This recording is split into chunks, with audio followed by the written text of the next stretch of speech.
नमस्कार। पिछले वीडियो में हम देखे थे कि जब मुग़ल साम्राज्य शक्तिविहीन होने लगता है और औरंगज़ेब की मृत्यु हो जाती है, एक विशाल साम्राज्य किस तरीके से टुकड़ों में बंटने लगता है और क्षेत्रीय ताकतें, प्रादेशिक शक्तियाँ अपना सिर उठाने लगती हैं। उसी बीच में सैयद बंधुओं का प्रवेश होता है और सैयद बंधुओं ने अपनी भूमिका कैसे अदा की और कैसे उतने बड़े साम्राज्य के भीतर अपने आप को शक्तिशाली बनाया और भारतीय इतिहास में उन्हें किंग मेकर के नाम से जाना जाता है। ये सब चीज़ हम पिछले वीडियो में देख लिए थे। आज हम कुछ बिंदुओं को देखेंगे और समझते चलेंगे। तो यहाँ हम देख रहे हैं कि सैयद बंधुओं की विजारत लिखा हुआ है, सैयद बंधुओं की विजारत। तो विजारत का अर्थ क्या है कि जो वजीर के द्वारा किया गया जो कार्य है वो विजारत कहलाता है। ठीक है, तो हम देखें कि जब फर्रुखसियर गद्दी पर बैठता है, जब उसे सिंहासन प्राप्त होता है, फर्रुखसियर सम्राट बन जाता है। ठीक है, तो सैयद बंधु जो थे वो वजीर बनते हैं, जो अब्दुल्ला खां होते हैं वो वजीर बनते हैं फर्रुखसियर के। ठीक है, तो वजीर के द्वारा जो किया गया काम है उसे हम कहते हैं विजारत। तो सैयद बंधुओं के द्वारा कुछ किया गया काम है जिसे हम देखेंगे। तो सबसे पहले हम यहाँ पर देखते हैं कि जब फर्रुखसियर की हत्या सैयद बंधुओं ने कर दी तो उसके बाद सैयद बंधुओं ने रफ़ी-उद-दर्जात को क्या किया, राजा बनाया, सम्राट बना दिया। लेकिन होता क्या है कि कुछ ही समय बाद क्षय रोग से रफ़ी-उद-दर्जात की मृत्यु हो जाती है और रफ़ी-उद-दर्जात की जब मृत्यु हो गई, ठीक है, तो रफ़ी-उद-दौला को सैयद बंधुओं ने सम्राट बनाया। लेकिन लंबे समय तक उनका भी शासन नहीं चल सका और शीघ्र ही रफ़ी-उद-दौला की भी मृत्यु हो जाती है। इसके बाद क्या होता है कि जहान शाह के, ठीक है, 18 वर्षीय पुत्र मोहम्मद शाह को सम्राट बनाया गया। ये मोहम्मद शाह रंगीला के नाम से जाना जाता है। कहा जाता है कि यह मुग़ल राजवंश में, मुग़ल ख़ानदान में यह एक ऐसा राजा था जो अय्याश प्रवृत्ति का था। यह शेरों शायरी और नृत्य के बीच में रहता था, महिलाओं के बीच में रहता था और इसे जो है रंगीला के नाम से जाना जाता है। तो इसे सम्राट बना दिया गया सैयद बंधुओं के द्वारा और कहा जाता है कि यह एक नाम मात्र का सम्राट था, क्योंकि सैयद बंधु इसे हमेशा दरबार में घेरे रहते थे और यह स्वयं अपनी मर्जी से कोई कार्य नहीं कर सकता था। लेकिन होता क्या है कि सैयद बंधु जब प्रभावी हो जाते हैं दरबार में, तो जो गुट होते हैं, जैसे कि हम पिछले वीडियो में हम चर्चा कर चुके थे कि जो मुग़ल दरबार होता है वो कई गुटों में बंटने लगता है, जैसे कि ईरानी दल है, तुरानी दल है, अफ़गानी दल है, हिंदुस्तानी दल है। ठीक है, तो जो और दल के जो सरदार होते हैं वो ईर्ष्या करते हैं सैयद बंधुओं से और सैयद बंधुओं के विरुद्ध में वो क्या करते हैं, षड्यंत्र रचना शुरू करते हैं। तो यहाँ पर हमने क्या देखा कि जहान शाह के 18 वर्षीय पुत्र मोहम्मद शाह को क्या किया, इन्होंने सम्राट बना दिया। लेकिन ये नाम मात्र का सम्राट था, क्योंकि हस्तक्षेप शासन में सबसे ज़्यादा किसका था, सैयद बंधुओं का था। जो भी निर्णय लेना था, शासन प्रशासन से संबंधित जो भी काम करने थे वो कौन कर रहे थे, सैयद बंधु कर रहे थे। ठीक है, इसी क्रम में एक रत्नचंद नाम के व्यापारी से सैयद बंधुओं की मुलाकात होती है, संपर्क होता है सैयद बंधुओं का रतनचंद से और रतनचंद को सैयद बंधुओं ने राजा की उपाधि से सम्मानित किया। और खफी खां इतिहासकार लिखते हैं कि जो रत्नचंद है इसको दीवानी और न्यायालय के जो कानूनी अधिकार थे वो उसे प्राप्त था और मनसबदारी जो होती थी, जो पदों पर नियुक्तियां होती थी, सरकारी पदों पर जो नियुक्ति होती थी उस समय में, उन नियुक्तियों को करने वाला जो व्यक्ति था वो रत्नचंद था। यहीं पर हम देखते हैं कि जो सैयद बंधु हैं वह अपने आप को हिंदुस्तानी दल के नेता कहते थे। वो ये कहते थे कि वो हिंदुस्तानी हैं और वो हिंदुस्तान का नेतृत्व करेंगे, हिंदुस्तान के पक्षधर थे। ठीक है, तो इसी क्रम में हम देखते हैं कि हिंदुस्तान में सबसे पहले बहुलता हिंदुओं की थी, राजपूतों की थी। तो जो आमेर के जय सिंह और जोधपुर के अजीत सिंह सैयद बंधुओं के अभिन्न मित्र थे। मतलब कि सैयद बंधुओं से और राजपूतों की बहुत ही गहरी दोस्ती थी। इससे पता चलता है कि सैयद बंधु जो है जातीय स्तर पर कोई राजनीति नहीं करना चाहते थे, धार्मिक स्तर पे कोई राजनीति नहीं होती थी। हिंदू और मुस्लिम सैयद बंधुओं के समय में एक साथ मिलके रहा करते थे, ठीक है। लेकिन होता क्या है आगे कि इसी क्रम में हम देख रहे हैं कि यहाँ पर हमने देखा कि आमेर के जय सिंह और जोधपुर के अजीत सिंह जो हैं ये इनके अभिन्न मित्र थे। मराठों का भी इनको समर्थन प्राप्त था। जो मराठा शक्तियाँ जो उस समय उत्थान कर रही थीं, स्वतंत्र राज्य के लिए संघर्षरत थीं, वे भी समर्थन करती थी सैयद बंधुओं का। तो जो मराठा शक्ति अब उभर रहा था, तो मराठा शक्ति भी समर्थन में किसके था? सैयद बंधुओं के समर्थन में था, ठीक है। सैयद बंधुओं ने क्या किया कि जजिया कर को हटा दिया। जब इनका शासन हुआ, फर्रुखसियर की हत्या कर दी गई या सैयद बंधु के हाथ में जब शासन आ गया तो इन्होंने जजिया कर को हटा दिया, ठीक है। तो जजिया कर हटाया गया और अहमदनगर का जो सूबेदार था उन्होंने गो हत्या को क्या किया? प्रतिबंधित कर दिया। गो हत्या रोक दी गई। जो गोमांस का कारोबार होता था उसे रोक दिया गया। और जब सैयद बंधु जब प्रभावी होने लगे, हिंदुस्तानी दल जब प्रभावित होने लगा, तो जो और गुट थे दरबार के, मुगल दरबार के, दिल्ली दरबार के, वह शक्तिहीन होने लगे थे। तो उनके शक्ति में कहीं ना कहीं जो है गिरावट आने लगी और उन गुटों का महत्व भी धीरे धीरे कम होने लगा था, ठीक है। अब एक तुरानी सरदार होता है चिनकिलिच खां, जिसे निजामुल मुल्क के नाम से जाना जाता है। इसे जो है दक्षिण का सूबेदार भी बनाया गया। लेकिन दिल्ली दरबार में होता क्या है कि षड्यंत्र होने लगता है। सैयद बंधुओं की शक्तियाँ बहुत अधिक हो जाती हैं और शासन प्रशासन में और राज्य के कार्यों में इनका हस्तक्षेप बहुत ही ज़्यादा बढ़ जाता है। तो जो दूसरे गुटों के जो सरदार होते हैं वो क्या करते हैं कि इनके विरोध में षड्यंत्र करते हैं। तो इनमें हम देख रहे हैं कि दिल्ली दरबार में षड्यंत्र होता है तो एतमादुद्दौला है, सादत अली खां है और हैदर खां है। इन लोगों ने मिल करके षड्यंत्र किया और 8 अक्टूबर 1720 ईस्वी को हुसैन अली खां की हत्या कर दी। और जब हुसैन अली खां की हत्या हो जाती है तो उसके 2 साल बाद, ठीक है, 11 अक्टूबर 1722 ईस्वी को अब्दुल्ला खां की भी हत्या कर दी जाती है। इस प्रकार हम देखते हैं कि सैयद बंधुओं के शासन का अंत हो जाता है, ठीक है। फिर भी शासक कौन बना रहा? मोहम्मद शाह बना रहा, ठीक है। मोहम्मद शाह रंगीला जो है शासक जो है बना रहा, वो सम्राट बना रहा, ठीक है। लेकिन वह जो है एक अयोग्य शासक था और उसके समय में कई सारे चीज़ें जो है देखने को मिलेंगी। जैसे बहुत सारे प्रांतीय राज्य जो है स्वतंत्र होने लगते हैं और नादिर शाह का आक्रमण होता है, दिल्ली जो है लूटी जाती है, पूरा जो है मुग़ल सल्तनत जो है वो हिल चुकी होती है। तो कई चीज़ें हम यहाँ पर देख रहे हैं। तो आगे हम देखेंगे यहाँ पर कि सैयद बंधुओं के पतन के कारण। तो सैयद बंधुओं के पतन के कौन कौन से कारण थे, इन्हें भी हम देखेंगे। तो यहाँ पर हम जो है देख रहे हैं कि सैयद बंधुओं के पतन के कारण के बारे में। तो सबसे पहला कारण है कि विरोधी गुटों द्वारा गलत प्रचार, ठीक है। जैसे कि पहले बात की जा चुकी है कि जो सैयद बंधु थे वो हिंदुस्तानी दल का प्रतिनिधित्व करते थे।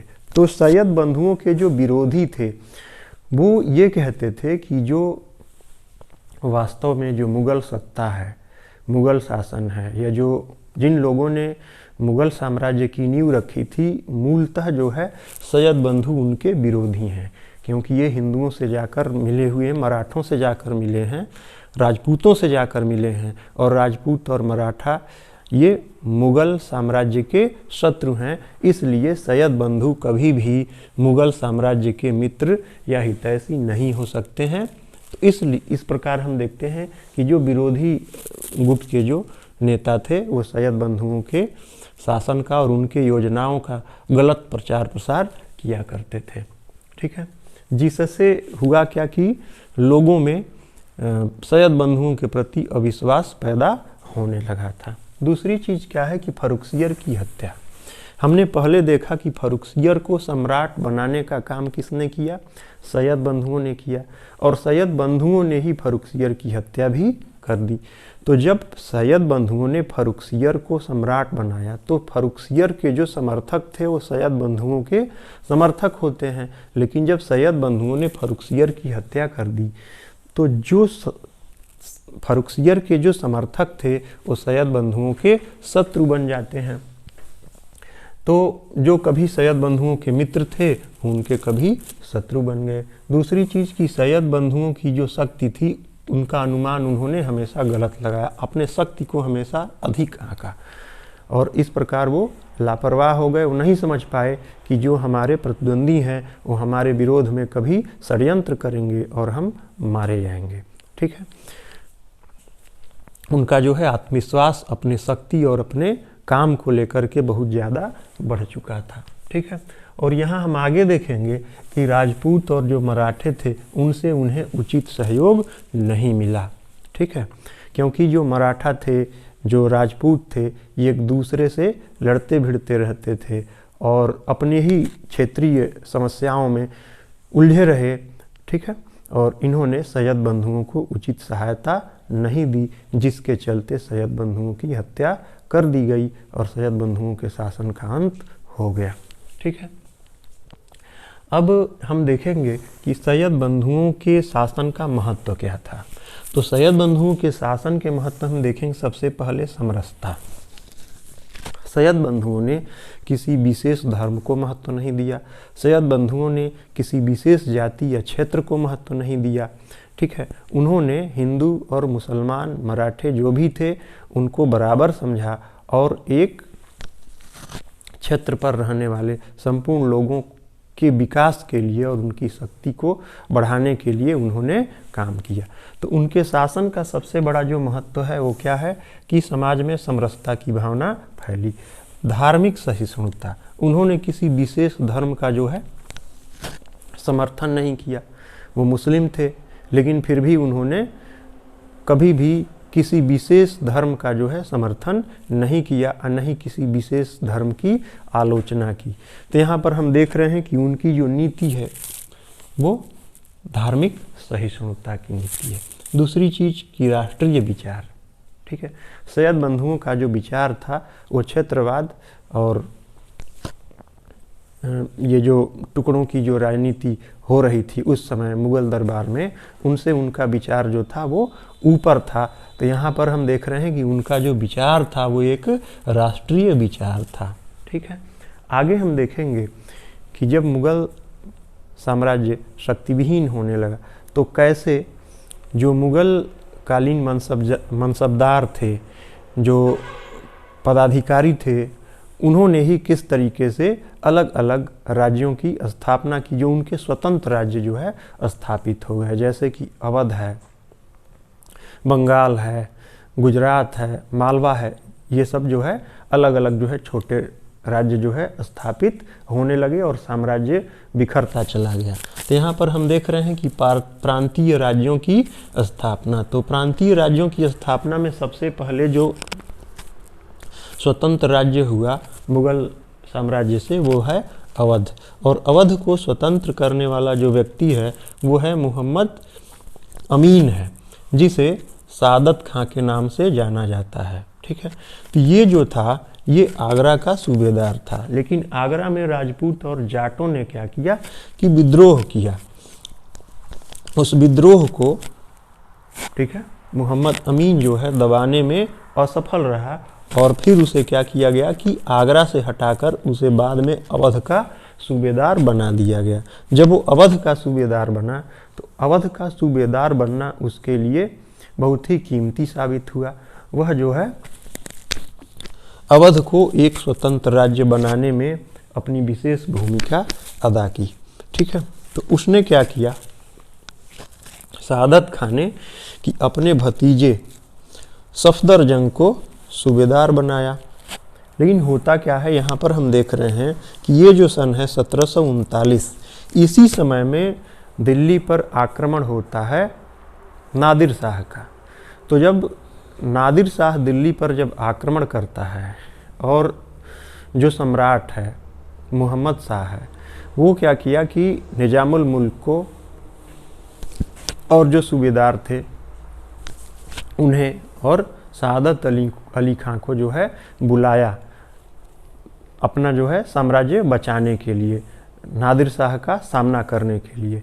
लेकिन सआदत अली खां ने क्या किया कि धोखा कर दिया और सआदत अली खां ने जा कर के नादिर शाह से दोस्ती कर ली, मित्रता कर ली और निजामुल मुल्क को और मोहम्मद शाह को नादिर शाह ने क्या किया, बंदी बना लिया। ठीक है, तो इसी क्रम में आगे हम देख रहे हैं कि 19 मार्च को 1739 को सआदत खान ने अपनी आत्महत्या कर ली और इसके आत्महत्या के बाद जो है इसका जो भतीजा सफदरजंग है वो अवध का सूबेदार बन गया। और जब ये सूबेदार बनता है तो अवध जो है एक स्वतंत्र राज्य के रूप में उभर कर आता है। ठीक है, अब हम बात कर लेते हैं हैदराबाद की। तो हैदराबाद को स्वतंत्र करने वाला जो सबसे पहला व्यक्ति है वो है चिनकिलिच खां, जिसे निजामुल मुल्क के नाम से जाना जाता है। हम यहाँ भी देख लिए हैं। ठीक है, चिनकिलिच खां निजामुल मुल्क। तो ये जो था एक तुरानी जो है सरदार था और मुगल मनसबदार था। ठीक है, मनसबदार का मतलब एक पद पर कार्य करने वाला व्यक्ति था। कहा जाता है कि ये औरंगजेब का सबसे विश्वसनीय और करीबी व्यक्ति था। जब औरंगजेब दक्षिण के अभियान पर था तो चिनकिलिच खां ने मतलब कि निजामुल मुल्क ने क्या किया कि बहुत ही अधिक सहायता की थी औरंगजेब की। ठीक है, लेकिन जब फर्रुखसियर की हत्या हो जाती है तो निजामुल मुल्क को चिनकिलिच खां को क्या किया जाता है, मालवा का सूबेदार बना दिया जाता है।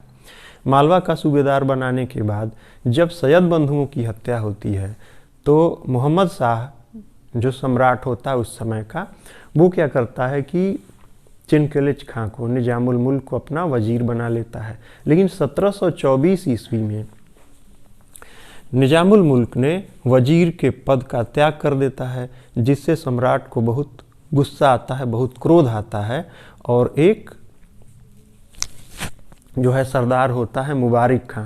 तो मुबारिक खां को सम्राट आदेश देता है कि वो निजामुल मुल्क पर जा कर के हमला करे और उसकी हत्या करे या उसे बंदी बना करके लाए। तो सकरखेड़ा नामक स्थान पर दोनों में बहुत ही घमासान युद्ध होता है, लेकिन मुबारिक खां उसमें पराजित होता है और निजामुल मुल्क उसकी हत्या कर देता है।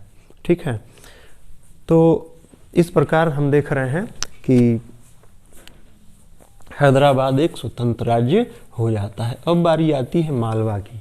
जो मध्य प्रदेश है वो मालवा के नाम से जाना जाता था। तो जब औरंगजेब की मृत्यु जब हो जाती है तो गिरधर बहादुर को मालवा का सूबेदार बनाया जाता है, लेकिन गिरधर बहादुर को हरा करके मराठा जो है इसे एक स्वतंत्र राज्य बना देते हैं। अब बारी आती है गुजरात की। ठीक है, तो गुजरात में होता क्या है कि सबसे पहले यहाँ के जो सूबेदार होते हैं मुगल पीरियड में वो होते हैं अभय सिंह, लेकिन अभय सिंह को हरा करके मराठा यहाँ पर हावी हो जाते हैं और गुजरात मराठाओं के अंतर्गत एक स्वतंत्र राज्य हो जाता है। अब बारी आती है बंगाल की। तो बंगाल को स्वतंत्र राज्य बनाने वाला जो व्यक्ति है वो है मुर्शीद कुली खां।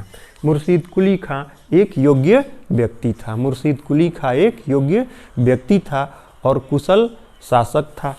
ठीक है, लेकिन उसकी मृत्यु 1727 में हो जाती है और जब उसकी मृत्यु 1727 में हो जाती है तो उसका दामाद शुजाउद्दौला गद्दी पर बैठता है, लेकिन उसकी भी मृत्यु 1739 में हो जाती है। ठीक है, फिर जो है सरफराज खां गद्दी पर बैठता है, लेकिन सरफराज खां एक अयोग्य व्यक्ति होता है। वह शासन प्रशासन और सैन्य बल को ठीक से संगठित नहीं कर सका और अलवर्दी खां ने क्या किया, इस पर हमला कर दिया। ठीक है, सरफराज खां पर। सरफराज खां पराजित हो जाता है और अलवर्दी खां बंगाल का एक स्वतंत्र शासक बन जाता है।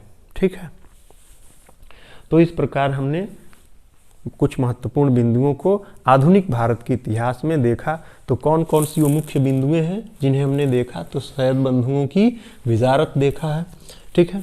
फिर हमने देख लिया कि सैयद बंधुओं के पतन के कारण, सैयद बंधुओं के शासन का महत्व, प्रांतीय राज्यों की स्थापना। तो प्रांतीय राज्यों की स्थापना में हमने देखा कि अवध, हैदराबाद, मालवा, गुजरात, ठीक है, और बंगाल, ठीक है। तो जो बंगाल है तो मुर्शीद कुली खां के अंतर्गत ही 3 राज्य आते हैं, जिसमें से बंगाल, बिहार और उड़ीसा, ठीक है। तो जो भी शासक आए, अलवर्दी खां तक आए, उन्होंने बंगाल, बिहार और उड़ीसा, इन तीनों पर जो है स्वतंत्र रूप से शासन किया। तो उम्मीद करता हूं कि आज का वीडियो आप लोगों को अच्छा लगा होगा। नई जानकारी के साथ अगली वीडियो में फिर मिलेंगे।